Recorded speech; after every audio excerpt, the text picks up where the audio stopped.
take me straight to your bedroom. Cause the way you been eyeing me, I know you want the microphone. And I too want to taste that shit. See the way you been tempting me, I know this feels about you too. She like the way I walk on her. I talk on her. She likes the way. Good evening. Welcome to Spoon TV Live. Today we are having a one-on-one with Victor Hogstrom, and he's a Liberian-born American media executive. He serves PBS Kansas as president and CEO. My name is Tetee Karneh, and along with me here tonight is Rufus Divine Karneh. You can join us on Fabric FM and also on Super FM. He was glaring at you, miss me too. Witness got him with his big bad she spread damage. Hogstrom gets up close and personal with some of Kansas' notable personalities for a lively, fun, and insightful conversation. So that is what we're going to have here tonight, Mr. Hogstrom. You're welcome. Thank you so much, Tetee. I cannot interview this great interviewer, so I'm going to chat with you. And from this chat tonight, I am hoping that younger journalists will learn a thing or two to take along. Let's hope so. Okay. Okay. So I even want to know, I heard you were at ELBC yesterday. I was. Okay. Did How a did little- that go? It went well. Did a little workshop and lively discussion. Okay. It was fine. Okay. So we're back here. What breeze blew you to Liberia at this time? Well, first, Liberia is my home. As the song says, from the Nimba Mountain to the Kavala River. That's the Charles Neal song. And I was here the last time in 2016, and always loved my country. I always want to be here and like to always visit. And I've been visiting since I left in 1973. I was a child, so to speak, and have come and gone. I know that Firestone tried to hire me once, but that didn't work out. President Talbot sent me a letter once to come home, and then as I tried to think about it, things happened here that caused me to stay and focus more on my career. And I did that. I have enjoyed my career, and I'm still enjoying it because I'm still full-time and president and CEO of PBS Kansas in Wichita, the air capital of the world. They make big airplanes over there, a lot of airplanes. But coming home, I've thought about this country. I've read more and more about it. I've heard about what was going on, talked to many people, and I've gotten calls from people to encourage me to come back and consider some future leadership in the country. And therefore, I decided to do so, to come back and just observe and see if I can put one and one together and see if it will add up to two. And that's what I've been doing. I've talked to many people. Even the Nimba Women for Peace came to meet with me because they are very excited about the things they've heard me say. And I am very excited that they came. They even brought me a country cloth gown, shirt, yes. Met with me today and met with me, I think, yesterday. 2 days in a row. These women are serious. And so that's what brings me back, but I didn't expect that meeting. And I have not expected several of the meetings that I've held. But, if God has his hand in this, it's all for the betterment of Liberia. So far, what are your thoughts since you've been around? Oh, I think our country needs a lot of help. Roads are bad. People are hungry. No employment. Crime rate is high. I came from another radio station. I was walking toward the car, and I could just. This guy saw my Apple phone in my hand, and he was following me, and I knew what he was up to, Mm. you know.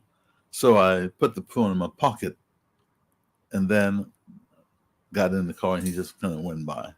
Those kinds of things. You have to now be more cautious in Liberia than ever before. Uh, it's terrible. Healthcare needs improvement.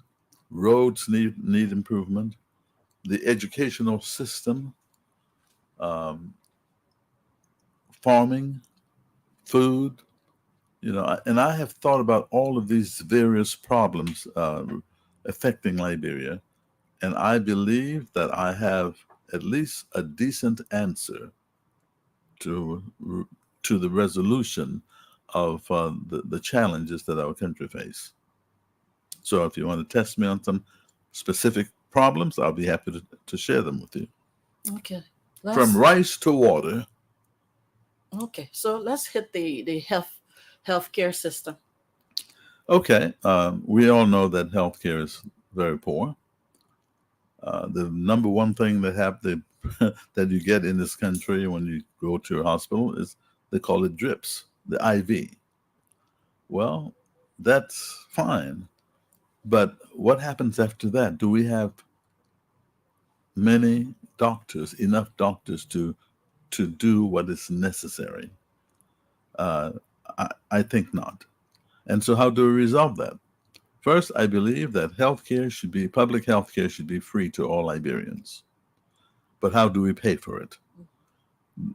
We then asked each working individual plus the companies in this country to contribute at least 5% of their income toward the healthcare system.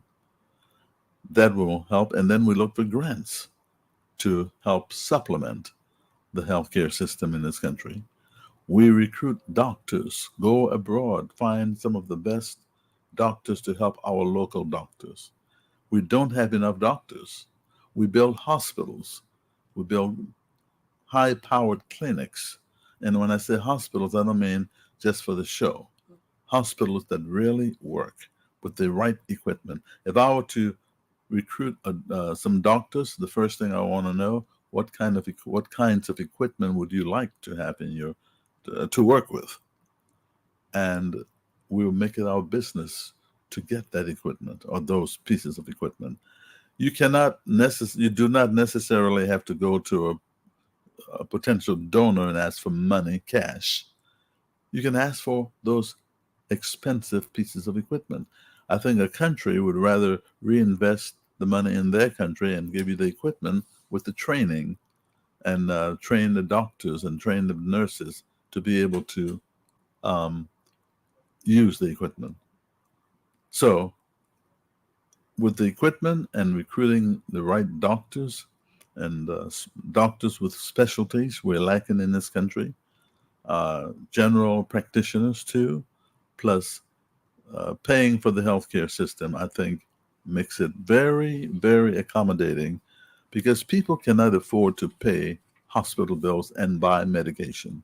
That makes it very hard, especially when you don't have jobs. But then, I hope there will be jobs and higher wages too in my future for this country.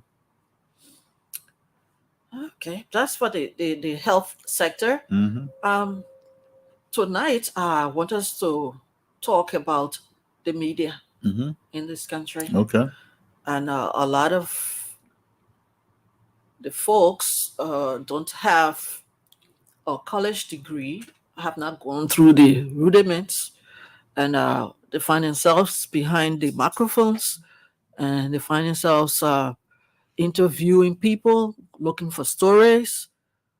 What do you think about that? Well, it Just reflects. a quick assessment of Right. what you. I think broadcasting for the most part in general in Liberia is very underperforming, to put it nicely.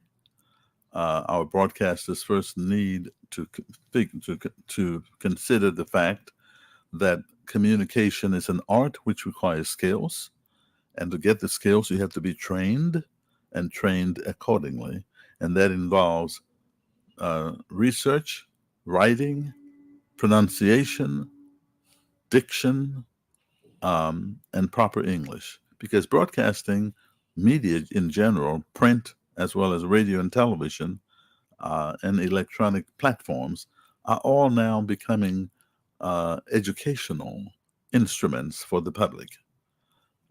We are teachers, yet this is a glamorous profession, and people in other countries make a lot of money. And the problem here is in Liberia, we have too many radio stations coming up, and there are not enough advertisers to sustain them. People ask me from time to time, why don't you open a radio or television station in Liberia? And my answer is, to do what? To be heard? That's not the purpose of it. The purpose of a radio or television station is to serve the interest, convenience, and necessity of the public. It's not to serve your specific interest. That's illegal in the United States. And we must adopt that practice because, and that's why, because people are putting up stations to serve some of their own interests. That's why we don't have income from some of these stations. Some of the employees of some of the stations in Monrovia have mentioned what their salaries are, and I was shocked. And then I said, well, you don't have advertisers, so that's what happens. Mm-hmm. But they're enjoying their work, But at the same time, you must always remember that you are teachers. So as you speak to the public, speak factually, speak with a backing that you have and is true, and you develop sources, because sources help you advance your career and it helps you inform the public effectively. You did touch on the salary situation here in Liberia. I have advocated over the years for better salaries for the media. Mm-hmm. That helps to promote transparency. Yes. In what we do. Yes. Now, if you go to interview a government official or maybe a civil society leader, and you don't have money to even go back, and you got to be depending on the person to pay your way back home, what do you ask him, right, or her? And you're compromising your integrity. You're compromising the station's integrity. You're compromising your credibility. And then when you ask someone to pay your way back, you have to do them a favor by making them look good, right? Mm-hmm. You couldn't report all of the facts. No. And that's bad journalism. That's not good at all. You cannot do that. And so if you tell them, they say, oh, what do I do? Well, how do I sustain my family? Right. I don't have, maybe some of them are making $25 a month, mm-hmm. $50 a month. Now, might think, okay, I want you to comment on that before I say my. But how can anyone survive off $50 or even $200 a month in today's Liberia? It's impossible. Transportation is out of this world in terms of cost. Mm-hmm. Food. If you have kids, that makes it worse because you have to support them, send them to school, and take good care of them. I mean, I've invested a lot of money in my children, and I'm proud to do that. If you're my child, I would always support you because that's what it takes to make you what you need to be. So how can $200 or even, I've heard of people taking home $140 a month. I talked to a lady the other day, and she was making, listen to this, $60 a month. She pays $5 every day to go to work. And she works 4 weeks out of the month and 5 days a week. So that's $100. I said to her, you are paying the company to work for them. Mm-hmm. You're losing. That's not good. And that's why my eyes are on the upcoming PUL elections. I want the candidate that I will cast my vote for to be someone who has the welfare of the media personnel at heart, Mm-hmm. you must be able to tell me how you are going to go back to the collective bargaining conferences that we have had that have come up to nothing, just to Right. raise people's salaries from zero that it to something a little decent. Right. So Right. if you cannot pay somebody a decent salary, how do you hold him accountable? You can't. You can't, No. because he will always be one step ahead of you, Right. Right. because he has to live. He has to live. He has to pay. Survival of the fittest. Yes, The indeed. instinct is there. It is. He has to take something home. He has to take care of himself. He has to eat. So how does he live? And if he has kids and paying rent, And paying rent, obviously. yeah. Yeah. So if you were to talk to the press union of Liberia or to the two candidates that are vying for this position, what would you say? Increase minimum wage in Liberia. Do it quickly, or people will not like it. They're starving already. They don't have places to live. They don't have enough food to eat. No, increase minimum wage. Uh, you know, I don't know what it is now, but I think it should be at least $3 an hour to start. That's not much. And I'm talking 3 US bucks, okay? 3 US bucks. Um, it's better. It's much better than uh, people making $1 an hour or 85 cents or something like that. And some people make far less. I see people all on the streets trying to peddle goods. Mhm. You know, that's dangerous. In the traffic, all through the streets, especially in drive time.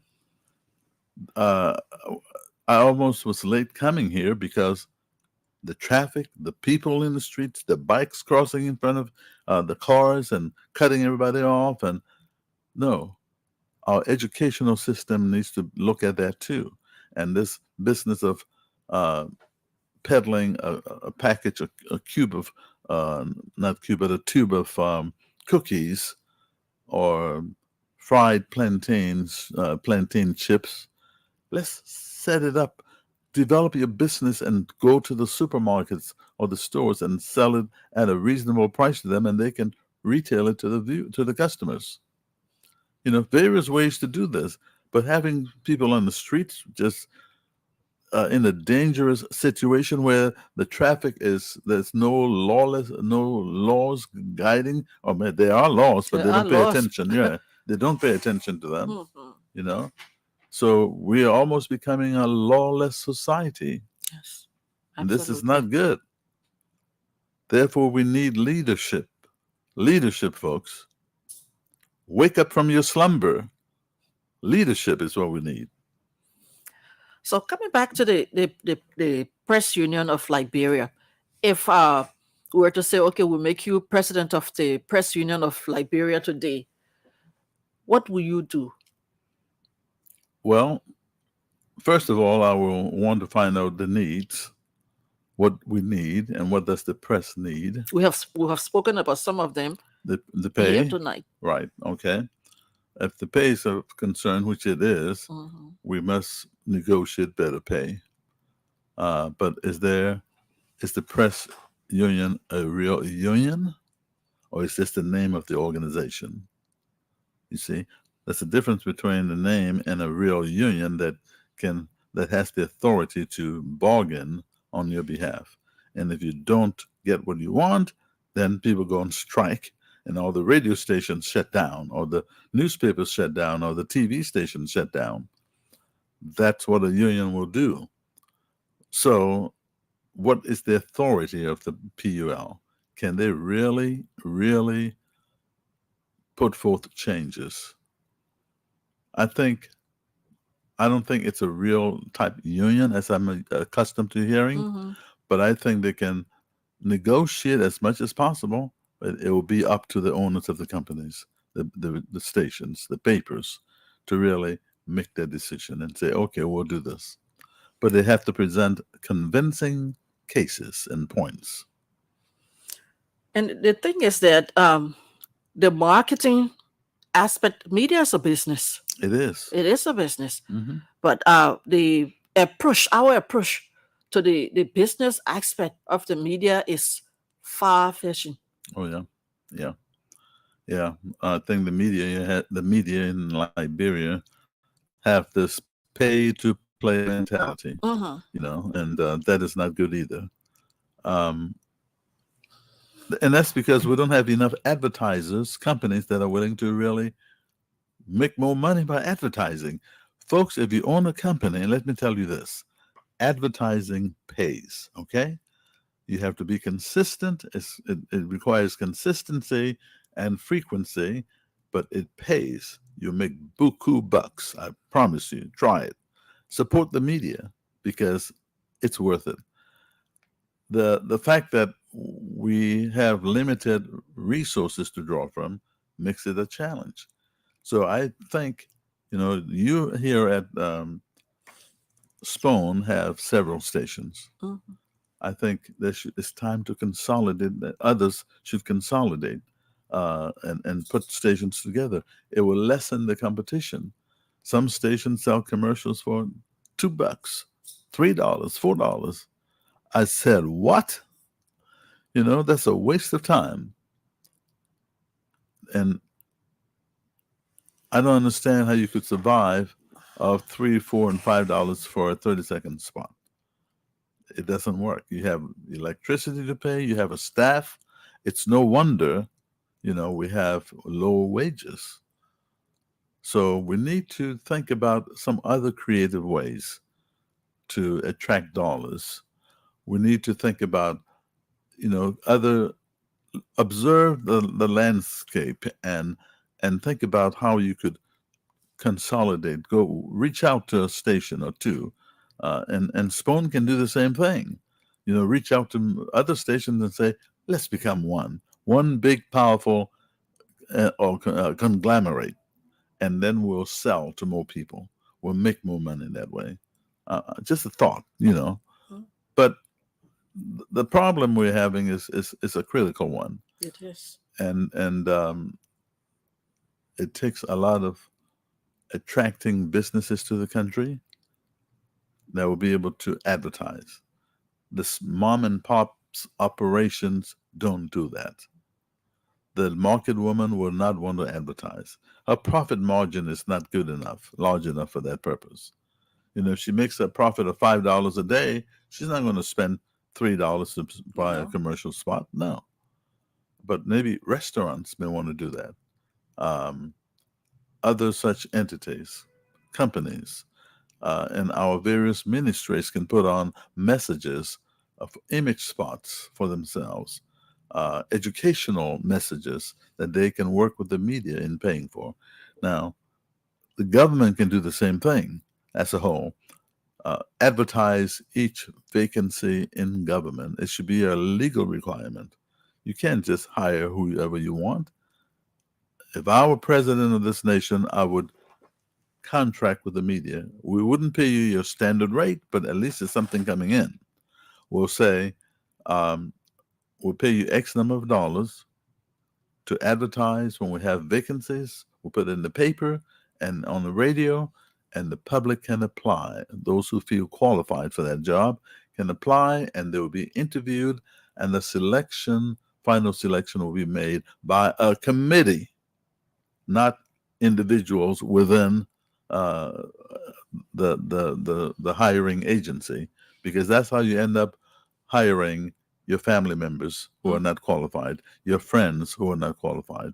We want qualified people to work, and that will force others who are not qualified to become qualified by going to school, by preparing themselves. The thing about that is that most of the people who end up getting these jobs have relatives in there, and it cuts across government, private entities, even the UN. Mm-hmm.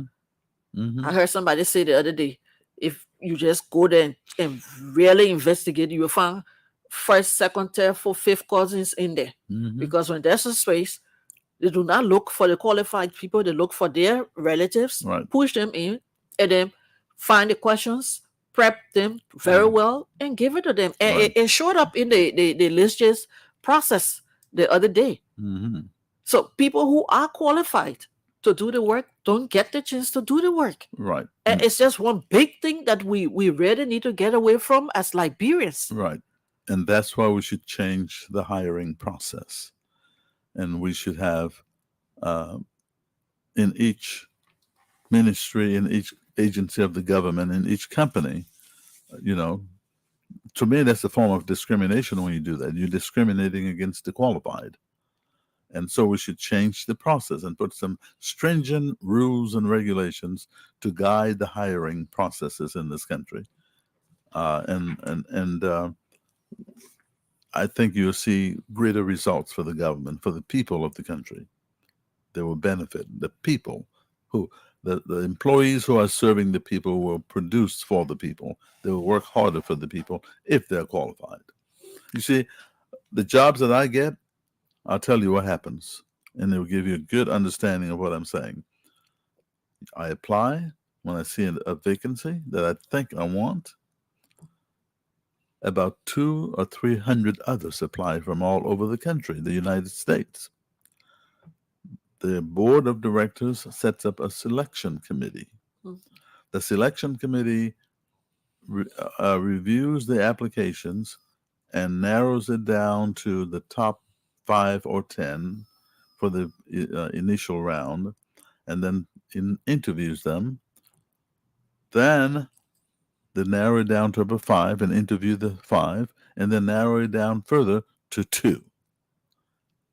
The 2 top candidates will then be interviewed. And in my case, if I'm the finalist, the candidate they think they want, they will do a background check. Mm-hmm. They will do a credit check, and they will check references and even ask my references that I provided to submit to them other names of people that may know me. You see, they're digging. And in some cases, background checks, they go back about 15 years, 20 years. That's how it's done. And so I have to walk a chalk line, and I have to perform and produce. Mm-hmm. And that's how it's done. And that's how fair hiring practices should be executed.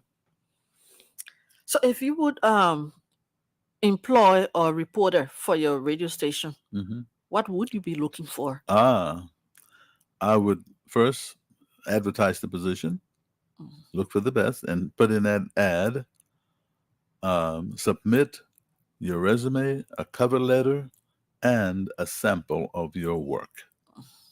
Or email it to us, and you can download it and hear him reporting. If he's an interviewer, if he's an interviewer, have him interview. He will send you his best work, basically, mm-hmm. he or she. Mm-hmm. And you can judge that person from what is submitted, or all of the candidates from their submissions. Mm-hmm. And once that is done, you then make a determination as to who the best person is. Then you interview people. You invite them in. They're the top people, and you interview them. And then you narrow it down again. You interview again, and it's a tough job to hire people. Mm-hmm. You know, you want to make sure you're selecting the best candidates. And I'm sure other companies use different processes, but, you know, what I've been through is what I'm sharing with mm-hmm. you. And this has happened to me over and over and over, because I've been president and CEO of 6 different media companies. And don't get it wrong, I haven't gotten all the jobs I wanted. No, I've been turned down too, for several reasons. And I'm sure one of them is because the color of my skin. And when I say I'm from Liberia, they think, oh, what does he know? You know. But surprise, surprise, when I take over a station, I rock it. Mm-hmm. So we're coming back to the reporters. I see now that the traditional media is transitioning into social media now. Is there a danger in there that we should look out for? Are we, as media practitioners, guiding our turfs and exercising as much power and authority in those areas as possible I think from what you have seen? I think social media is progressing, Mm. but social media works more effectively with broadcast, and people get great results, especially advertisers. So your advertisers can also uh, put the message on your social media platform and also on radio, television, and you refer to both of them, you know, and their websites. Mm. And I think that's more effective. When it comes to news, social media is more current. Mm. There's a currency and recency theory, but it's more current than preparing the news. If you have a 6 o'clock news, people have to wait for the 6 o'clock news. And then maybe a repeat of not a repeat, but another newscast at about 10 o'clock at night. And then you get the updates. Whereas with social media, you can update it right away, on the hour, anytime, and people get the latest news. But the two work very well together. And your news stories from broadcast can be placed on social media on your website, Mm. and people can go and read those stories too. It's always good to refer to your website in your news if you have more information on your website. So you say, for more information on this story, go to spoontvradio.com, and you'll see the difference. And then that way, when you build that traffic to your website, you can begin to sell spots on your website. And that's another source of revenue. Okay, so we're still on the social media aspect. Should we be afraid? I'm thinking about the fake news aspect. Mm-hmm. The social media is evolving. It's evolving. Right. Now, anything that hits there spreads. Right. Right. Unlike people tuning into the radio at any point in time. A Right. lot of people are on these platforms at one time. Right. So that's where the credibility of the station comes in. You have to take charge. Anyone can put anything on social media, but with a radio station such as this one, you are not allowed that to happen on your platform, and that's where people can trust you more. And that's why I said you can refer to your social media platform or your website for more information on this story, whatever the story may be, because you have more details than what the broadcast time will allow you to present. And people will go to that website and they would always read and follow up and trust you more. And if you found something on social media that was totally wrong and not and unacceptable, you refer to it.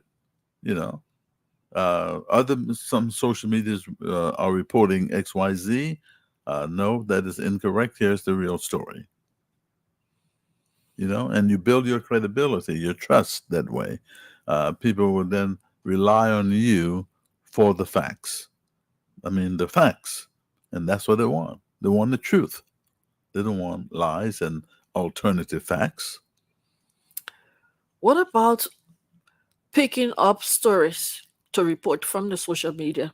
What should a journalist be looking out for in order to tread that far? Verification. You have to verify those stories. You can't just pick up anything from social media to broadcast, because it could be out of this world wrong. So when you see something on social media and you have an interest in it, call your sources or call people to verify the story. Because once the stories are verified, then you're home free. You can do it. And you could even update it and add more to it from your sources. But be careful about downloading information from social media and broadcasting it without double checking them. Because people put in lies and all kinds of fake stuff. So the media in Liberia, as you know, we talk about the educational aspect of it, how else? Because most of the journalists are already working. How can we bring them up to speed when it comes to doing interviews, when it comes to their political affiliations, not interfering with what they are doing? First, you establish some guidelines for your news department. Mm. Written rules. Anyone who violates them would be terminated. You have to put them in writing so they can, I believe that in the beginning, make every bargain clear and plain so that none may afterwards complain. And you put those in writing, you hand it to every employee, every new employee, and you say, please read this and sign it. That guarantees that he or she has read it. Even if he or she didn't read it but signed it, you're saying you agree. Mm. And there was the second part to that question. What was it again? If you help me out here, it was about. Well, let's move on. I can. It will come to mind. Okay.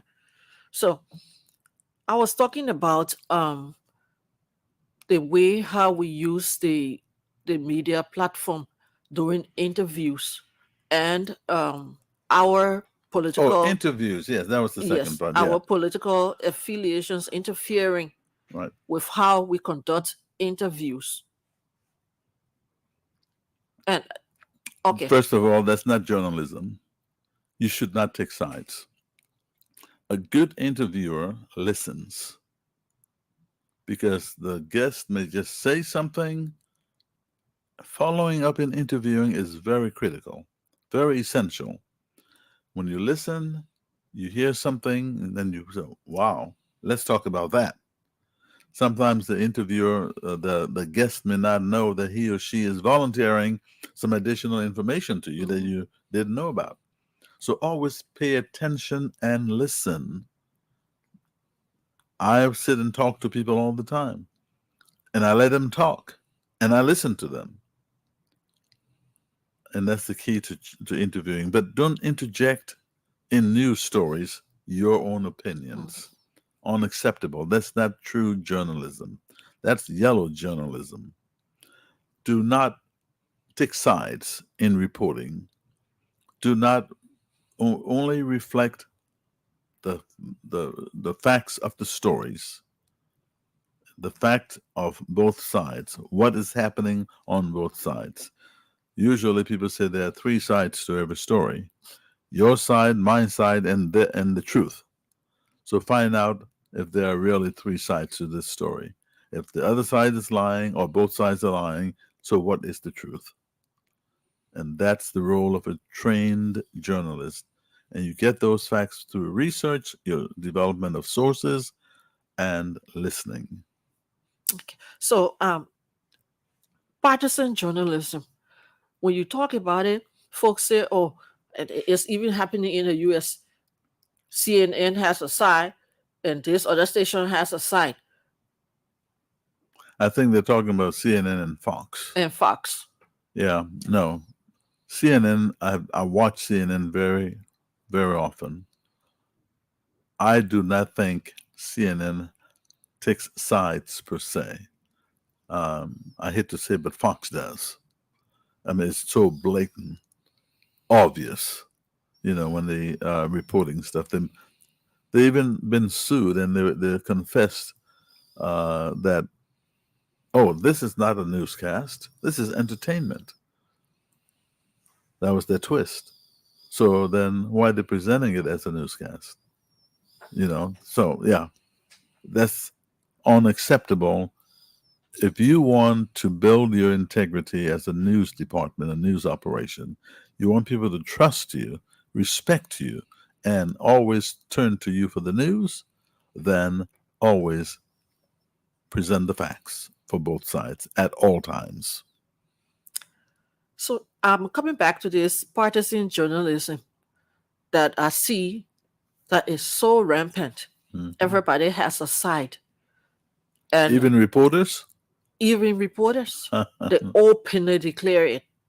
I just want you to talk about that a bit so that our folks understand what their role in this is, the danger it poses Right. to your profession, Right. to your career. Yeah, it destroys a journalist. If you're a true journalist, you wouldn't take sides. You know, journalists make millions of dollars in the United States because they are credible and can be trusted, and they do not take sides. They have to always report the facts.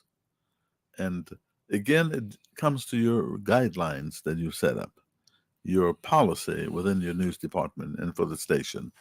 If you come up with some policies and guidelines and they were violated, you take immediate action because you have to prove that you're a no nonsense operator for news when it comes to news.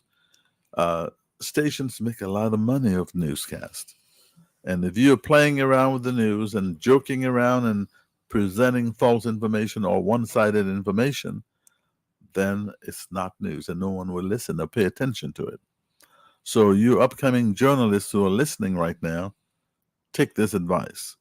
Simply deal with the facts, both sides at all times. Whether the politician is your best friend, if the politician is your best friend, don't report the story, give it to someone else. Assign it to somebody else to handle it because it becomes a conflict of interest.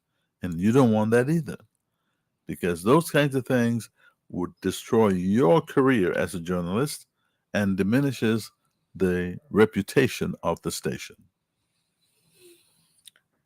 Folks, you're listening to Spoon FM, Spoon TV, Fabric FM, Super FM. We are chatting with Mr. Victor Hogstrom. He is the host of One on One with Victor Hogstrom, and he's a Liberian born American media executive, currently the president CEO of PBS Kansas. He's visiting Liberia, and during his spare time, he's on here talking on our platform as well as going around and talking to other folks from other stations. He has conducted a training, media training for the state radio.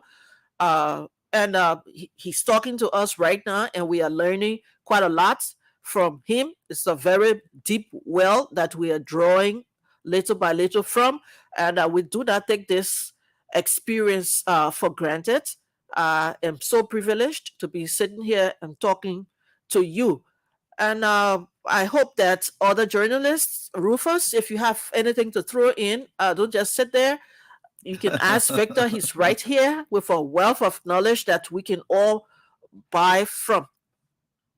And let me say that I can speak to journalism because I used to be a journalist, a reporter, and became a news director and ran the news department of a television station before I became assistant general manager of that station, after which I got my first job outside with another station as president and CEO. So I know what I'm saying. I studied journalism. I did it in college. I worked for the college's radio and television station, and we did a nightly newscast on television and radio, and I was part of that too. So, folks, that's the way it goes in journalism. It's if you do a good job, you'll be rewarded. Other stations will watch you, and they will hire you away and pay you more money. I'm telling you, it happens all the time. Yes, we do tell them here. We don't expect you to come and die here, Right. but this is a very big platform that you Right. can sell yourself on and get. We want to see you on CNN one day. We want Mr. Hogstrom to say, "Oh, send me this person. I want this person to come and work here." We want something big for you, but you have to apply yourself. Right. You have to. You have to. Nobody will open your head and put anything in it. Journalism in Liberia, I'm sorry to say, has taken a big fall from what we knew it to be before. Right. Yeah, it has to be done with integrity, and let's talk about the people who read the news. They have to also learn to pronounce the words correctly. I have noticed that our announcers, our broad newscasters, labor as they read the news, and what I mean by laboring is they come across as struggling to pronounce the words, and and reading the script. It should flow. You know, you read the script like you're telling a story. It's not like you're reading. Um, if you want to go to One on One with Victor Hogstrom on YouTube, you'll see what I'm talking about.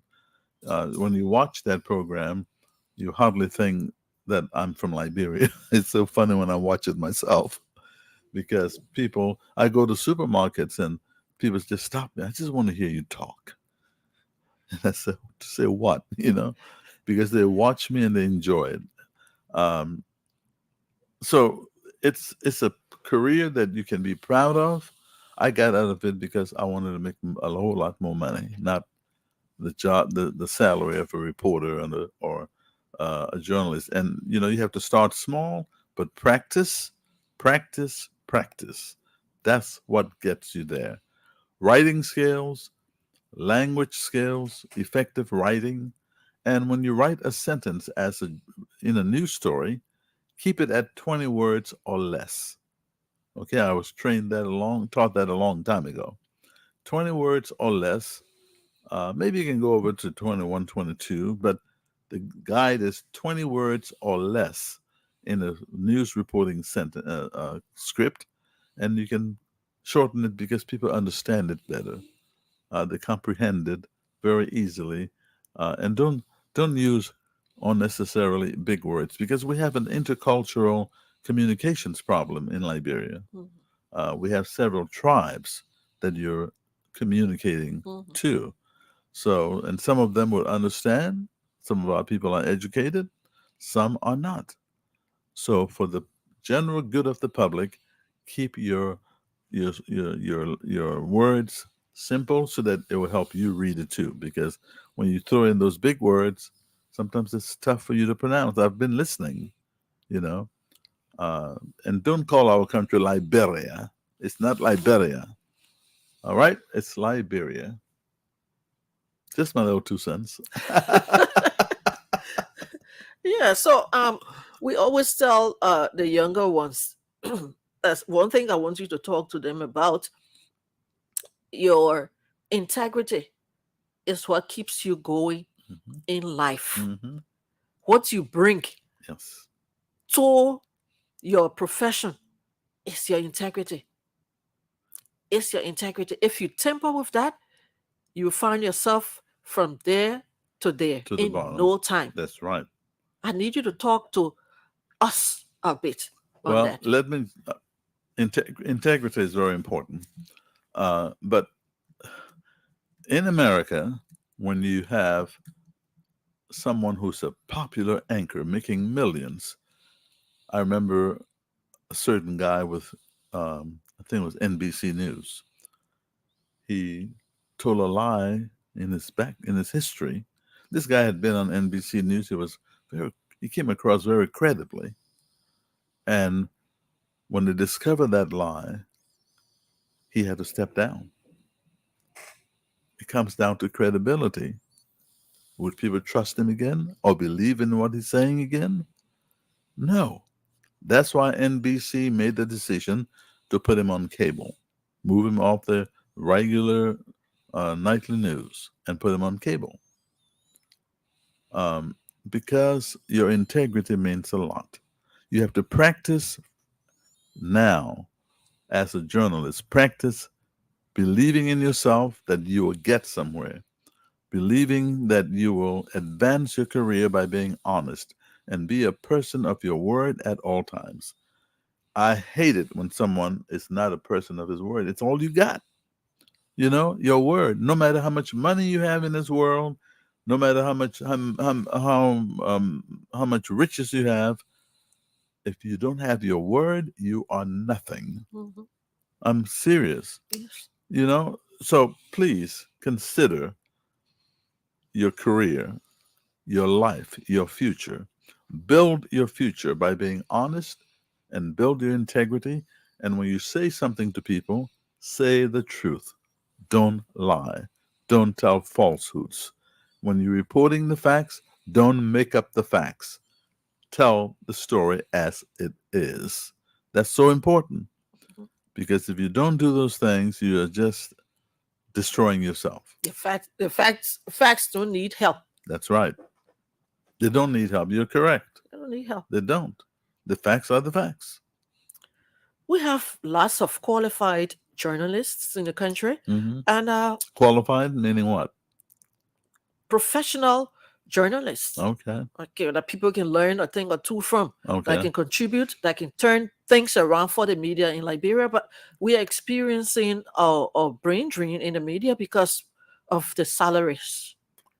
Right. Most of them Hmm. go for greener pastures. Of course. They have to meet needs, Yes. which is very, very important.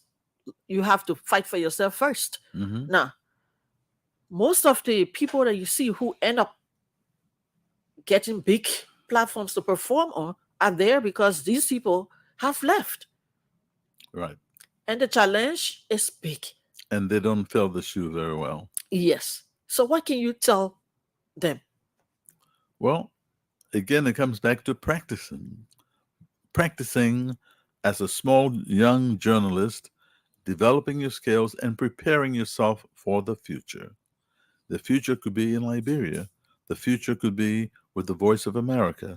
It could be with the BBC. It could be CNN. It could be with PBS Kansas or some other company in the United States. Uh, but again, filling the shoe of someone does not necessarily mean that you're very qualified. No. It means that it could mean that you were the best thing available at the time. And you may have integrity issues. You may have trust issues. That's why in the United States, they do all of this research on your background. They check you out before they hire you. At least they did that to me many times. And that's the standard procedure.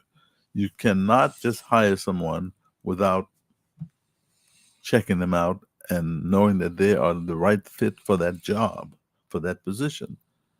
Then you have matter of voice training for journalists. You know, some journalists will just read poorly. They don't use their breath correctly on the radio.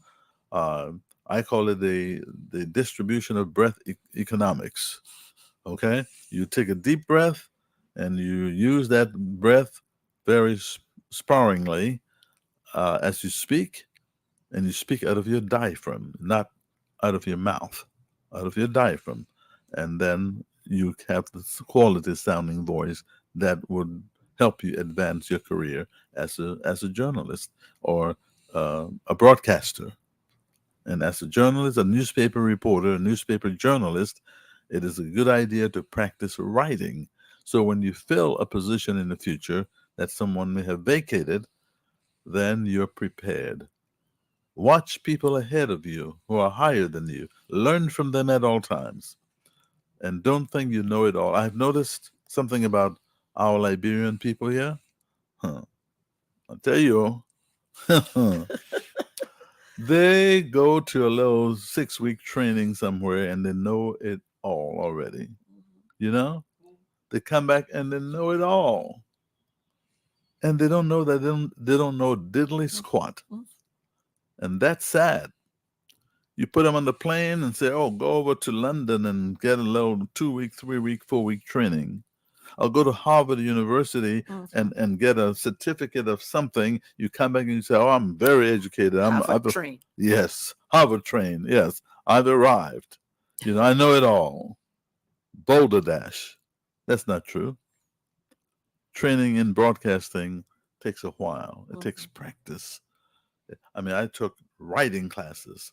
I took advertising script writing classes in mass communications.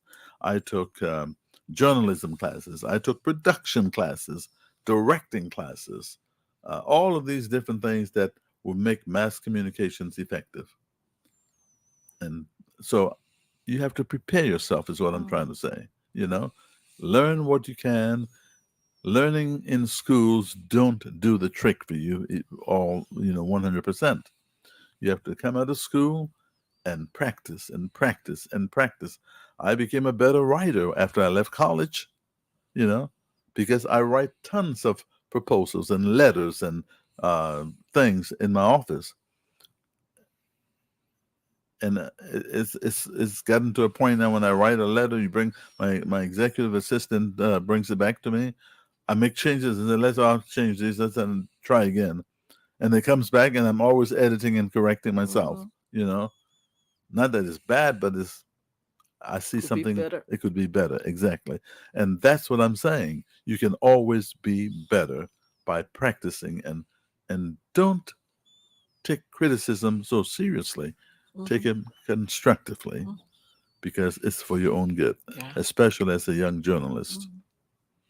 Don't arrive too soon. Right. Pay your dues. Yes. It pays off. The profit is in the end. The dividends will come. Okay, let's move on to accepting gifts from people as a journalist, as a reporter. Dangerous. Very, very dangerous. Because then if you accepted gifts, you have to take the side of the person who gave you the money or the little parcel or the package or whatever gift it is. You cannot do that. Someone may offer you a gift. I remember when I was living in Pensacola, Florida as a journalist, I went to do a critical story, and I was the news director. So I went to do this story about fishing. And after I interviewed the guy, I guess he realized I had asked him some very tough questions.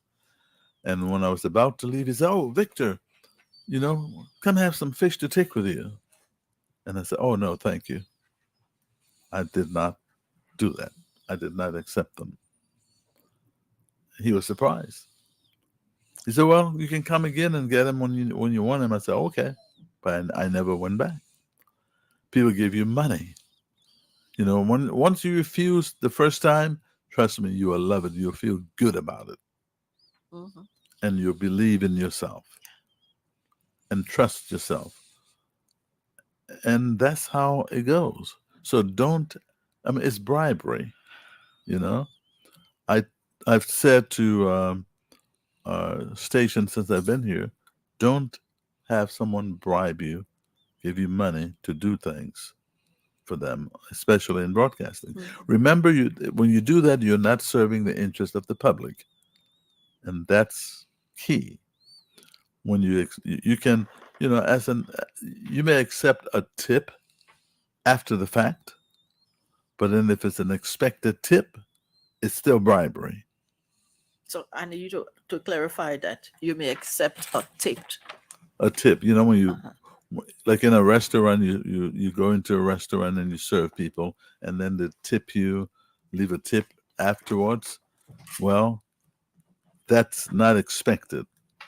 But when you expect a tip because it's been a habit that this person has been passing some money to you under the table after you report a story, "Oh, I like the story, here's something for you," then you develop that bad habit with that one person or others, and that's not good. I've had a reporter come in here to cover a story for us, and he said that your story will be as good as you treat me. And I asked him 3 times, "What did you say?" Because I thought I was not hearing that. And he repeated. And I told him, "You don't have to cover this one. Right. You don't have to. Because I'm not giving you a dime. Right. I'm not giving you a dime." Journalists don't do that kind of stuff. I'm not the most journalists. perfect person on earth, but I learned to say no. Right. To keep my dignity intact. Exactly. My respect intact. Yes, I agree. And it made you feel good, didn't it? It made you angry in the beginning, but after you thought about it, you felt good. Yes. Yeah. So as we wind down, if you feel the need to call, you can call us on 077-777-1075 or 0555-101-075. 077-777-1075 or 0555-101-075. We are in conversation with Mr. Victor Hogstrom, a Liberian-born American media executive, president, CEO, PBS Kansas. He's visiting Liberia. His He's hometown. visiting his land of Okay. nativity. He's Yes. visiting his beloved country. Yes. Yeah, Hello? good evening. Hello? We, Hello? Your name and where you calling from?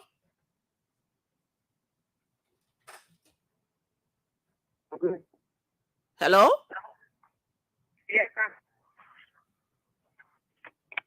Hello? Hello? Yeah, Your name and where you calling from? Ita? Oh, okay, sorry. I think she missed the road. Heading off to elections, what advice can you give our journalists? We're afraid for their safety, and that has been going around the table.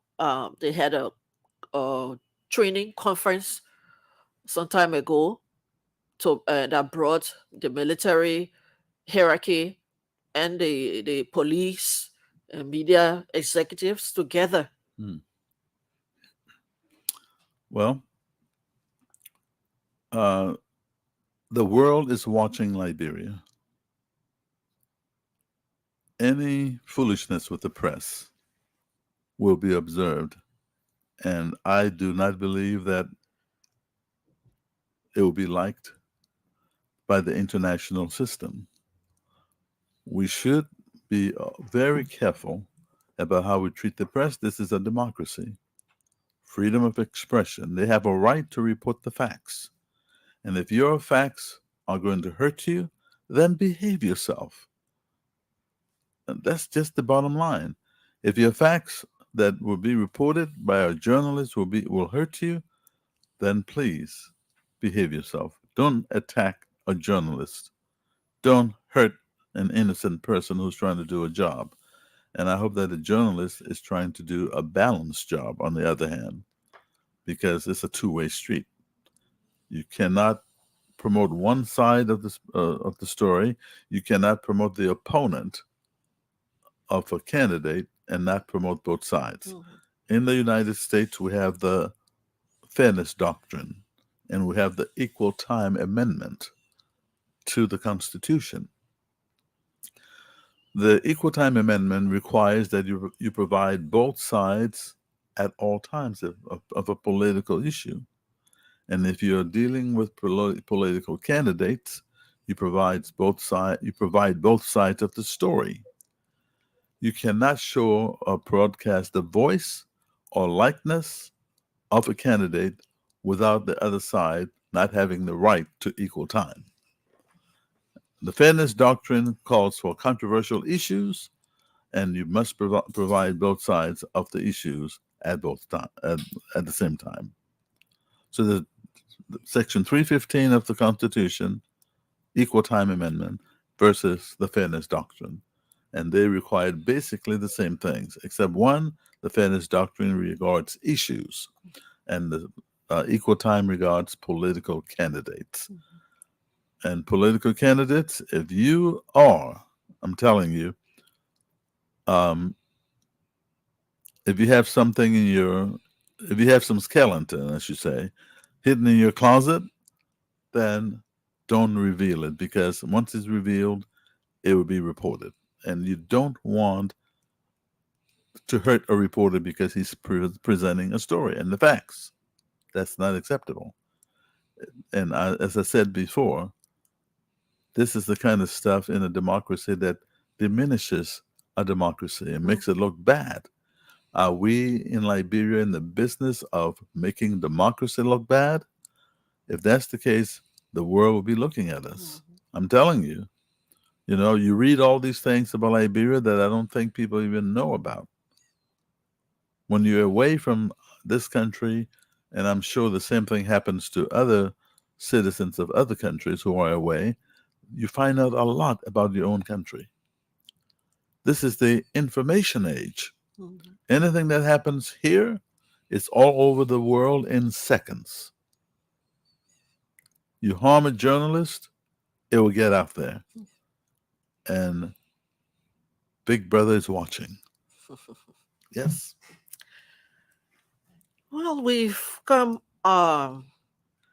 far enough for tonight. So as we close, are there any other pieces of advice that you would want to give to the journalists that we did not talk about? Yeah, I think fairness is important in journalism. Factual reporting of information. I just like them to keep those in mind and present your stories in professional manners. Don't be unprofessional about how you present your stories. Don't accept bribes. Don't accept favors as a journalist, because that way you'll be advancing your own career, and you'll be protecting your integrity and helping your station become more credible in the community. And people will want to advertise on the station that you work for once they believe that you are doing the right things and you're credible, you can be trusted. Because without that trust, people will not want to do business with you. I don't want to trust anyone to do business with someone I don't trust. Mhm. I mean, nobody does that. So that's the case with a radio station and its employees, and who may be journalists or producers or television or radio on air personalities.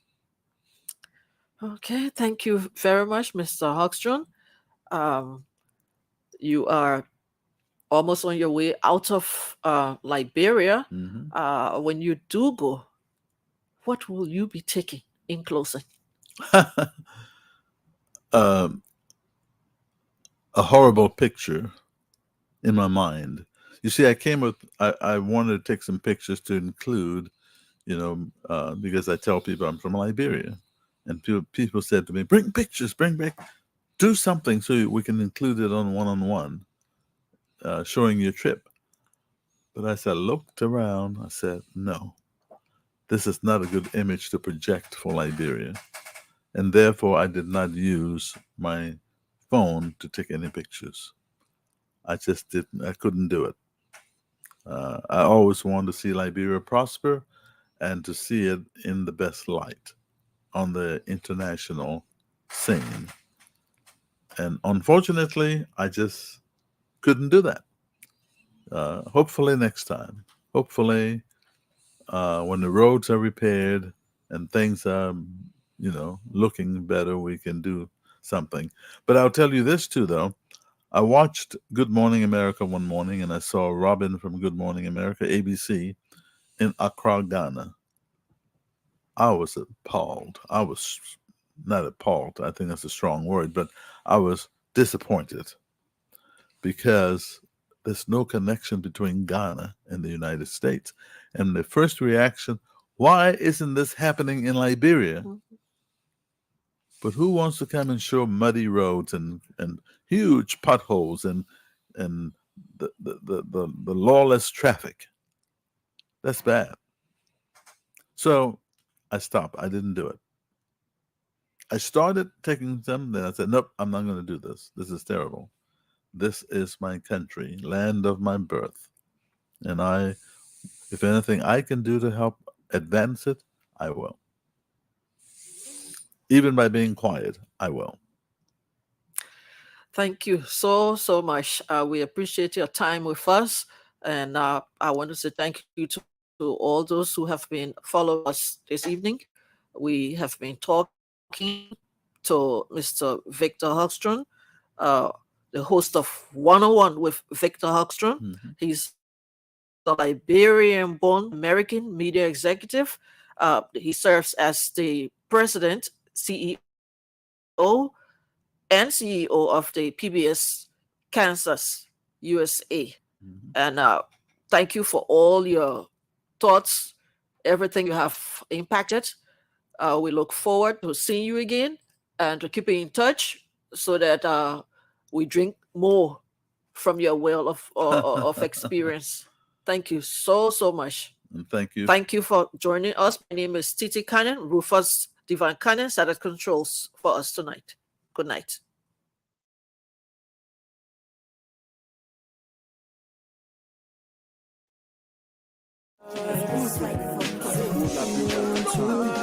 Take me straight to your bedroom. Cause the way you been eyeing me, I